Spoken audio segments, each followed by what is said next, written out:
Kimsingi namshukuru Mungu kwa kunifikisha mahali hapa. Maana kipindi nazaliwa, kwanza wakati wa ujauzito mama walimwambia kwamba natakiwa huyu mtoto kabla ya mwezi mmoja uje ukae huku kwa matazamio, maana huyu mtoto hatazaliwa kwa kawaida. Manake amekaa vibaya tumboni. Alienda mwezi mmoja akakaa, ukaisha, mwezi wa pili akakaa ukaisha. Inavisemekana wakisema wamfanyia operation, lakini Mungu wa ajabu, wakati wanajiandaa kufanya operation, mama akaanza kupata uchungu. Mpata uchungu wa masaa 48, ndio nikazaliwa. Nimezaliwa hivyo, nimetanguliza miguu tofauti na watoto wengine. Tunazaliwa, baada ya kuzaliwa kawaida, mtoto akizaliwa lazima alie, anyonye, afanyeje, lakini nasema kama mimi nilipoteza fahamu. Sikulia, sikufanyeje. Madaktari wakachukua sindano ili kutafuta mishipa fahamu, hawaioni. Lakini wakinipima inaonekana kwamba uhai bado umo. Wakaangalia kila kitu, wakaona huyo mtoto hamna. Wakaniweka ICU, chumba cha matazamio, muda wa siku 2. Hamna dalili yoyote iliyoonekana. Baada ya hapo wakamwambia mama, huyu mtoto akili yake imefikia hapo, kwa hiyo nenda naye nyumbani. Kitakachotokea huko ukabiliana nacho. Mtazamaji wa Master TZ Online TV, leo katika kipindi chetu tupo na mgeni ambaye alikuwa na tukio lake kubwa lililoshangaza wengi mnamo tarehe 11 mwezi wa 5 mwaka 2025, ambapo alikuwa akitangaza uchumba na kumvisha pete mke wake mtarajiwa, na kilichowashangaza wengi ni hali ambayo yuko nayo huyo kijana. Sasa tunaenda kuzungumza naye machache kuhusu tukio lake na historia yake kwa ufupi. Na hapa tupo Ave House inayopatikana Busokelo. Na kama mnavyojua, wilaya Busokelo na Mbeya kiujumla imezungukwa na vivutio vingi vya utalii. Kwa hiyo Ave House wapo kwa ajili ya kukupeleka sehemu zote za vivutio vya utalii ndani ya wilaya Busokelo na vivutio vilivyo karibu na wilaya hiyo kama Matema Beach, Ziwa Ngosi, Kitulo, maporomoko ya maji Kimani na vinginevyo. Na huwa wanapokea wageni na kuandalia vyakula vizuri kabisa kwa maagizo maalum. Karibu Ave House. Kwanza watazamaji wangependa ukufahamu kwanza kwa majina. Ndugu mtazamaji, kwa majina naitwa Mwalimu Jackson Kevin Kiliabuki. Ni mkazi wa halmashauri ya wilaya ya Busokelo. Kikazi niko Lupata. Okay, sawa. Kikazi upo Lupata. Sasa watazamaji wangependa kujua pale Lupata unafanya kazi gani? Lupata mimi ni mwalimu, nafundisha shule ya msingi Lupata. Kama mwalimu wa elimu maalum. Pia ni mtaalamu wa mambo ya mifumo kwa mambo ya kompyuta. Na aina mbalimbali za mfumo katika shule ya Lupata. Okay. Kwa maana hiyo pia una utaalamu wa mambo ya mifumo ya kompyuta. Ya kompyuta kwa kiasi chake Mungu amenisaidia. Okay, sawa. Kwanza leo natamani tu tuongelee ama tupige story tu kuhusiana na tukio ambalo lilikuwa limepita, tukio la kuvisha pete. Umeona? Kimsingi mimi nikupe hongera sana kwa ajili ya tukio kama lile. Asante. Tukio lilikuwa zuri. Kimsingi kwa sababu mwenyewe nilikuwepo siku hiyo, nilienjoy, yani nilifurahia sana siku hiyo. Wewe binafsi unajisikiaje kwanza au ulijisikiaje siku hiyo? Binafsi siku hiyo kwanza siku zilivyoanza nilichukulia kama siku ya kawaida. Lakini siku zilivyoendelea nikaona siku imekuwa nzuri na tofauti sana, tofauti nilivyotegemea. Manake maandalizi kimsingi sikuweka maandalizi kwamba taalika watu wengi, hapana. Nilichukulia tu kama kawaida, lakini Mungu aliweza kumsaidia mpaka ikawa hivyo ilivyokuwa. Okay. Sawa, lakini pia tungependa tupe kidogo historia kidogo mpaka kufikia hiyo siku ambayo ilikuwa ndio ya Jumapili, sasa siku ya tukio yenyewe. Ka story kidogo tu kwa ufupi kuhusiana na wewe.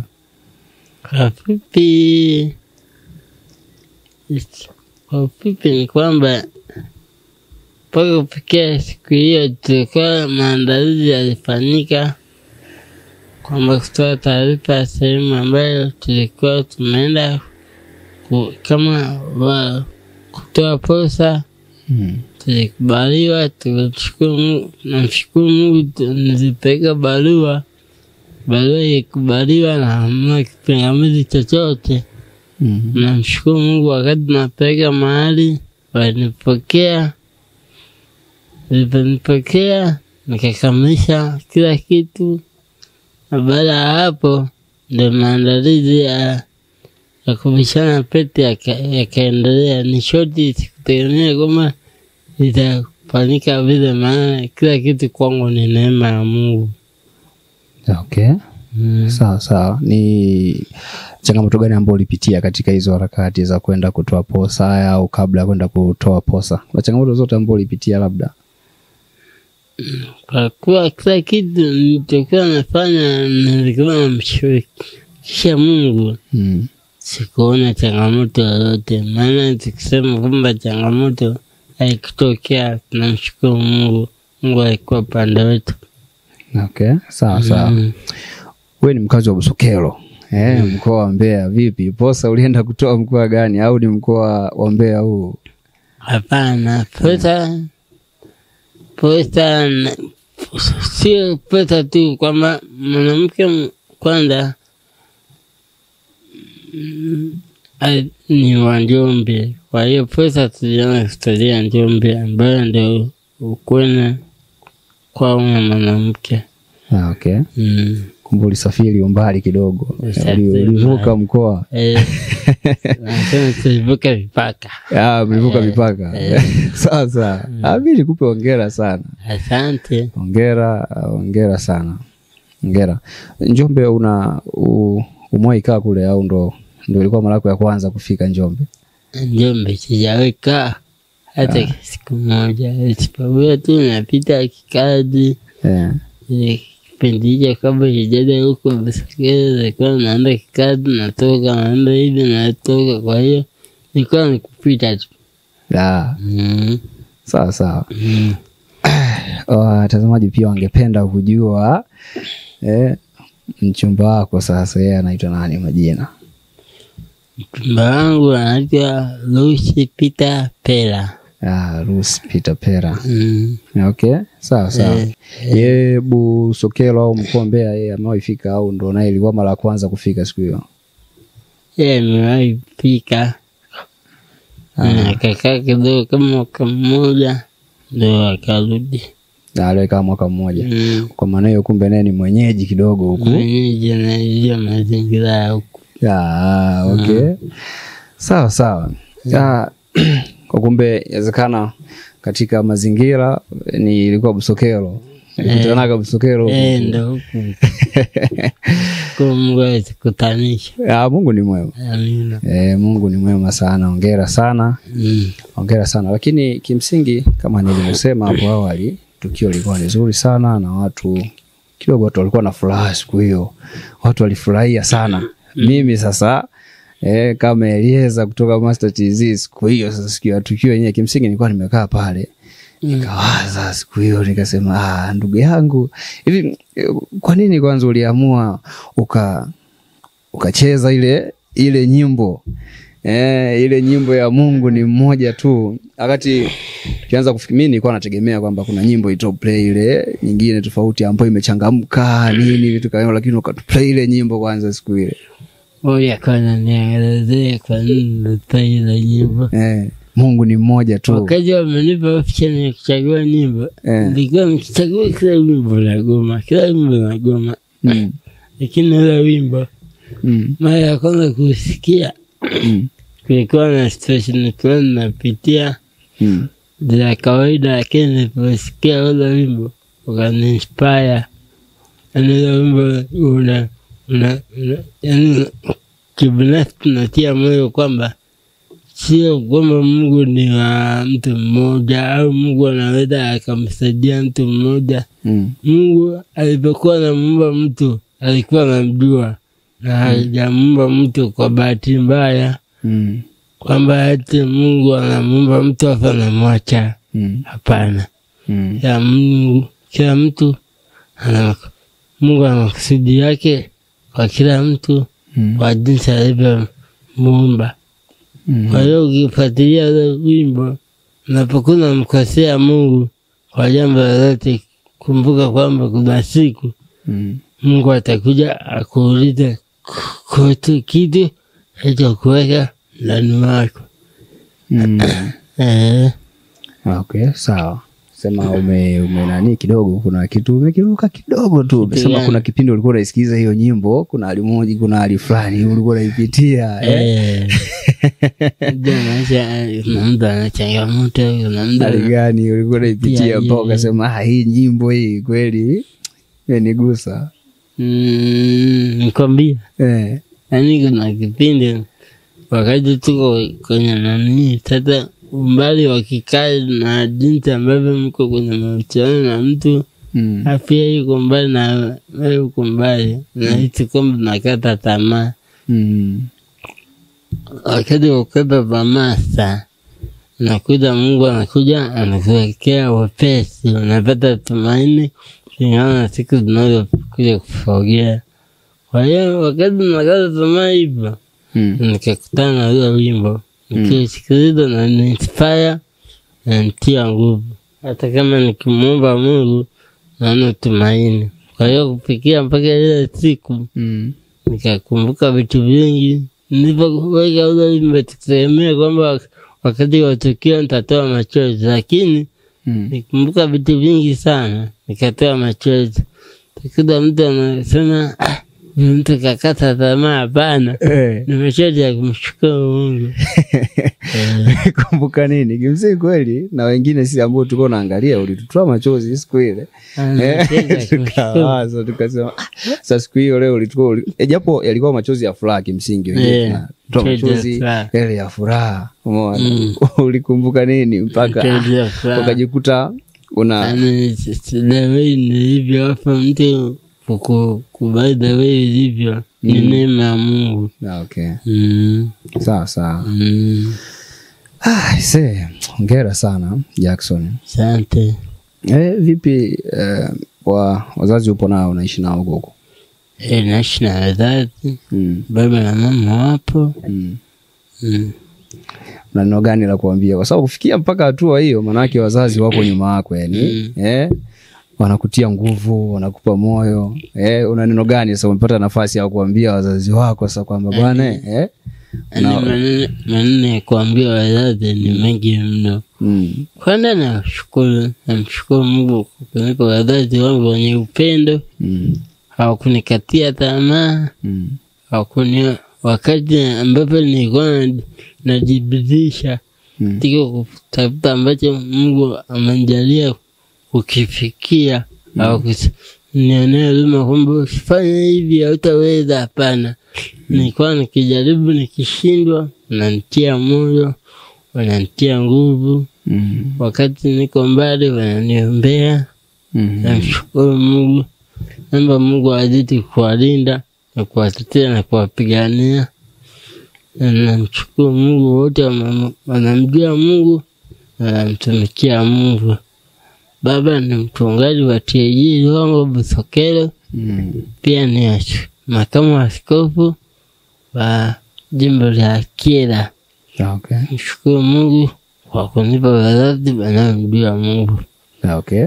Sawa sawa. Umechukua nini kutoka kwa wazazi? Kitu gani ambacho umekikopi kutoka kwa wazazi? Kwa huduma. Mimi ni mwalimu wa maandiko na wanafunzi. Okay. Sawa sawa. Ambayo anasema Sunday School. Kwa hiyo ni kila Jumapili au katikati ya wiki unakuwa unawafundisha? Jumapili nikipangiwa, sio kama kila siku, hapana. Okay. Sawa. Lakini pia kuna clip fupi ambayo tulikuwa tumeweka kupitia Master TZ. Watu kimsingi walikuombea sana, waliandika mambo tofauti, walikutakia kila heri. Hao watu saizi wanakusikiliza tena. Una neno gani la kuambia kwanza? Kwanza nasema kuna msemo nasema kwamba sauti ya watu ni sauti ya Mungu. Kwa msemo huo napenda kuwashukuru, maana wamenitia nguvu, wamenishika mkono. Kuna mtu anaweza kusema nimekosea, labda mfanyaje, lakini kwa kuona clip zao, kuona comment zao, moyo wangu umefarijika, moyo wangu umesonga mbele kwa kiasi kikubwa, ambapo siwezi kukata tamaa kwa jambo lolote. Nijitia nguvu. Sawa sawa. Kuna wengine ulisoma nao? Wengine nasoma nao wengi. Nakuta mwingine napata namba ngeni nyingi. Okay. Nasoma nao wengi. Nashukuru Mungu, nao wamenitia nguvu. Okay. Sasa tunaamini kwamba kuna tukio mbele yetu ambalo linafuata sasa, tukio lenyewe sasa lile. Sasa hivi tulikuwa na visha pete, sio? Tukio lenyewe sasa, harusi. Lini itakuwa hiyo? Harusi tunategemea kuifanya mwezi wa 9 tarehe 20, na itafanikia huko Ruangwa Busokelo. Ruangwa Busokelo. Okay. Unaambia nini walioko mbali? Kwa sababu nitakiwa nao tuwape neno kwa bwana, siku hiyo itakuwa hivi na hivi na hivi, labda kama kuna uwezekano wa kuwakaribisha waendelee kujiandaa, vitu kama hivyo. Walioko mbali na wakaribisha sana. Wanaweza washiriki, naweza kashiriki kwa maombi, naweza kashiriki kwa mchango wa mawazo, au naweza kashiriki kwa chochote kile. Okay. Kwa mchango wako wote ule, Mungu atakubariki na Mungu atakutia nguvu. Okay, sawa sawa. Naamini kwamba ni wengi ambao umesoma nao wako mbali. Hebu kwa ufupi kidogo tu hivi, tupe background kidogo ya elimu. Wewe umesoma wapi na wapi na wapi? Background ya elimu yangu mimi, nimeanza shule ya msingi Nyakamati. Kwa halmashauri ya wilaya Biharamulo, mkoa wa Kagera. Kuanzia mwaka 2006 mpaka 2012. Nikamaliza hapo, nikaenda kidato cha kwanza Pugu sekondari ambayo ipo manispaa ya Ilala kwa Dar es Salaam. Kuanzia 2013 hadi 2016. Nikamaliza hapo, nikaendelea kidato cha 5 na cha 6. 2017 hadi 2019. Nashukuru Mungu, Mungu wa neema, nikamaliza hapo, nikaenda kusoma elimu maalum, special needs education. Iko Arusha, chuo cha walimu elimu maalum Patandi. Namshukuru Mungu. Hiyo Patandi yenyewe iko wapi unasema? Iko Arusha. Arusha. Okay. Wilaya ya Meru. Okay. Nashukuru Mungu, hapo nipofikia mpaka kuwa mwalimu. Mwalimu ulopata pale. Sawa, hongera sana. Asante. Tunaamini kwamba kuna hali ambayo umeipitia, si ndio hivyo? Hali ambayo upo nayo. Hiyo vipi, ni kuanzia utotoni kabisa au ilitokea baadaye sana? Hiyo nilio nayo, nimezaliwa nayo. Akianza kuelezea hapa ni historia, lakini vyote namshukuru Mungu. Maana nilipozaliwa tu nilikuwa mlemavu, nilipooza, lakini ni shoti. Baba na mama hawakunikatia tamaa, wakanipeleka kanisani, nikaombewa, hivyo nikapata ponyaji. Okay.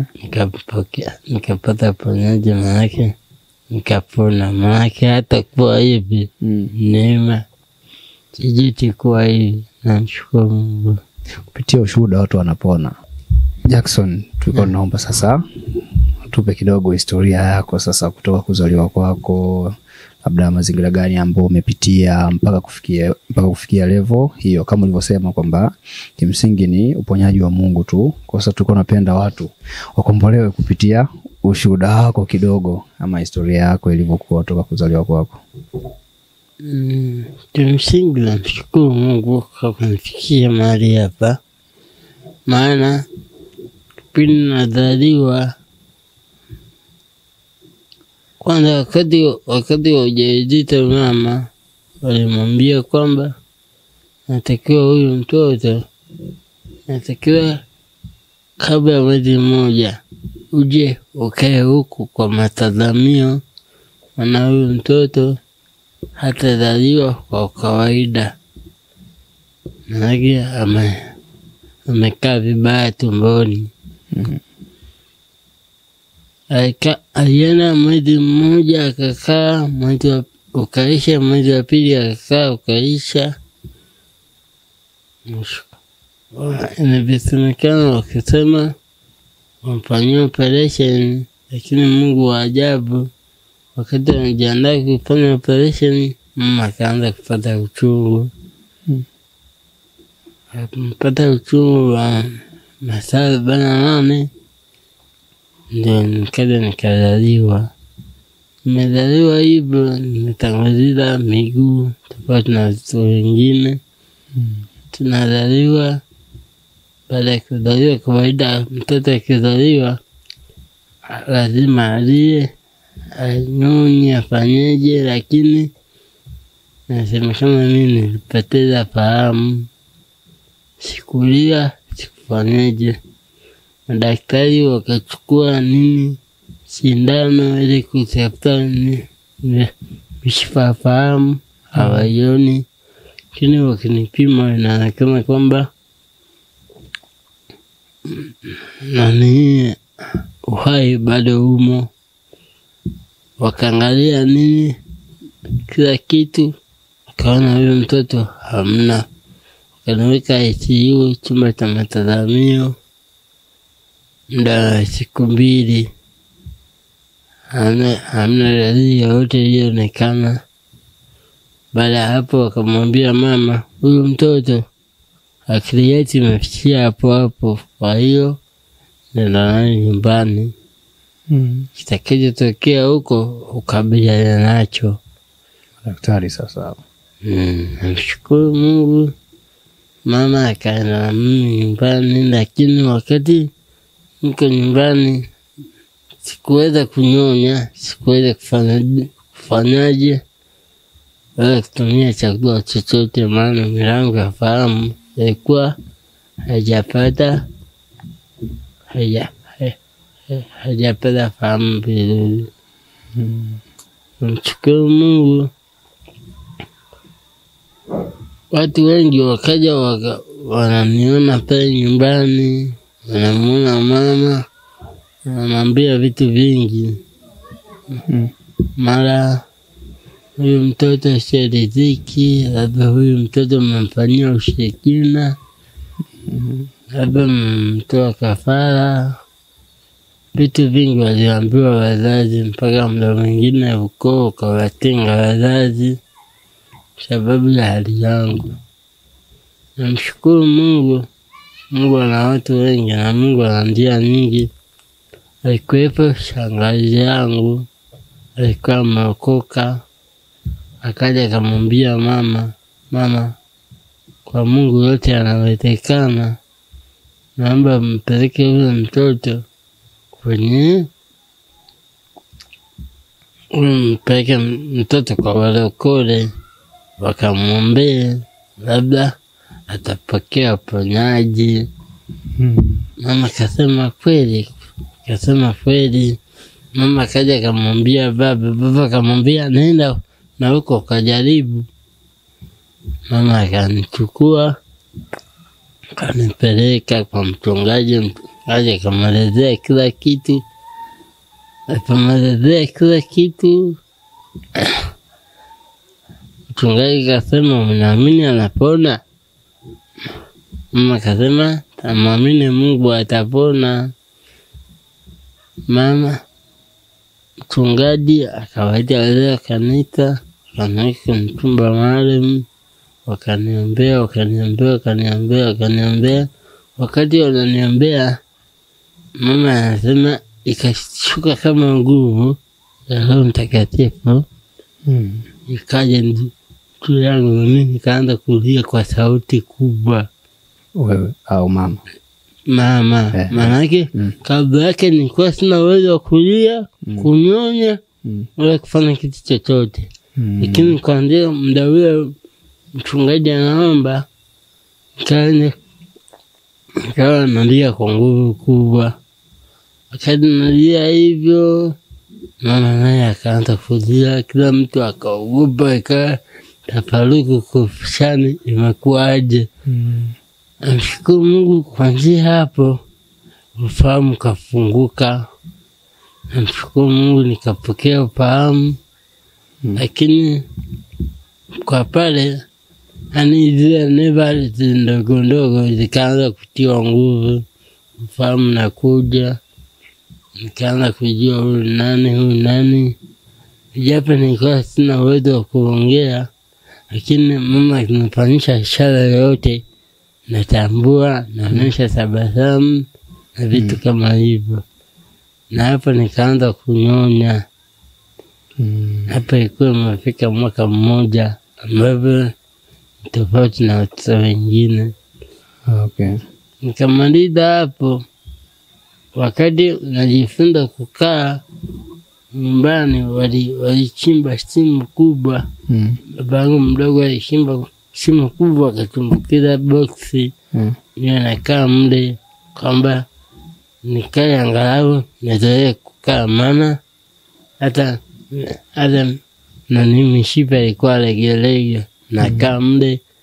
Siku moja mchungaji akaja kunitembelea nyumbani. Alivyokuwa anasema, alivyokuja akanitembelea nyumbani, nikaona kama nguvu imekuja. Nikaona kama nguvu imekuja kwenye miguu, nikainuka kwa nguvu. Nilipoinuka kwa nguvu nikaanguka. Watu wakashangaa.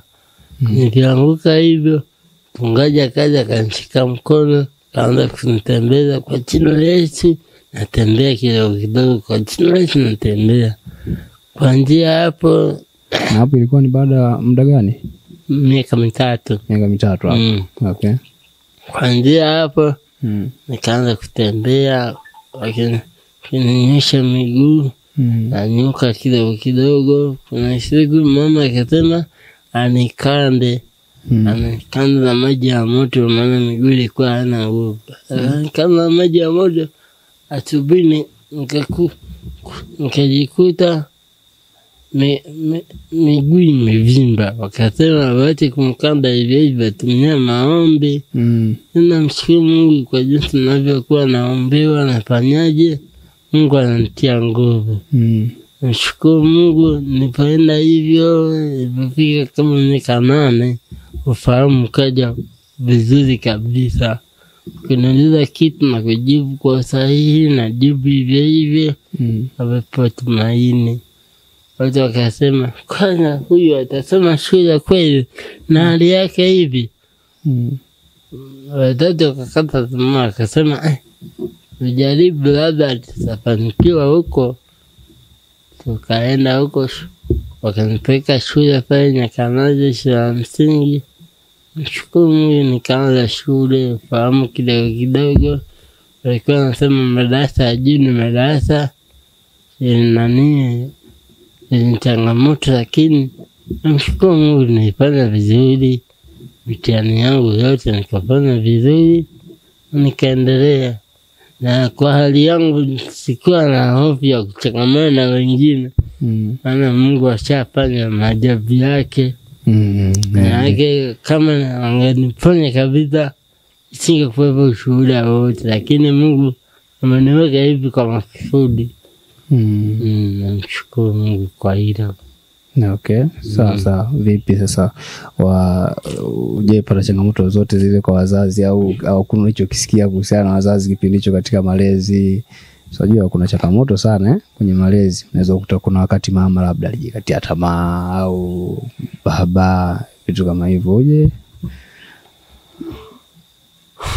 hapo kwenye kukata tamaa hapo sidhani kama alikata tamaa, kwa sababu wakati wanapojikuta wanakata tamaa wakimuomba Mungu, Mungu anafanya.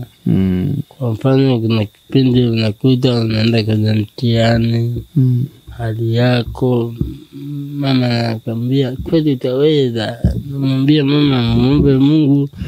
Kumbuka mtihani, kila mtihani hata kama ilikuwa test lazima nifunge na muomba Mungu nisaidie nifanyeje. Ukifanya mtihani nakuta umefaulu.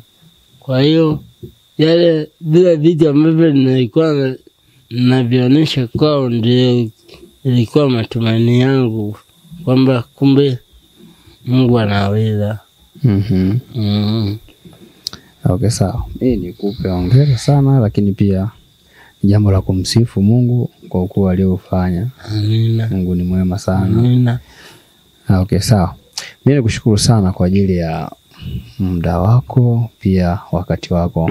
Labda kama kuna neno la mwisho ambao unaweza ukaambia watu la kuwatia moyo na kuwatia nguvu watu wanaopitia changamoto kama za kwako, ambao wanajisi kukata tamaa, unaambia nini?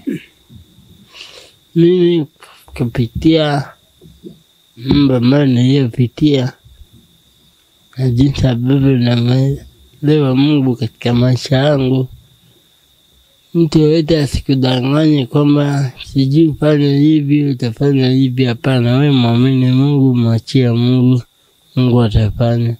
Naweza ukapita katika wakati mgumu sana kwenye maisha, lakini ukikumbuka kwamba Mungu alikonitoa, lazima Mungu akushindie. Hakuna jambo ambalo Mungu anashindwa kulifanya, yote yanawezekana kwake.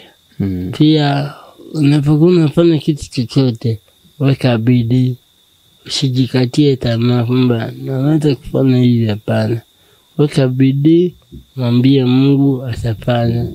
Iwe kazi wa nini, mwambie Mungu. Naweza ukakata tamaa, lakini ukimwambia Mungu kila kitu kinakuwa sawa. Okay. Mshirikishe Mungu. Na siku nilikata tamaa kwenye maisha yangu, kuna mtu akaniambia, kwani hata Mungu umemwambia? Nikasema hapana. Nilipoenda kumwomba Mungu, Mungu akanisaidia nikavuka.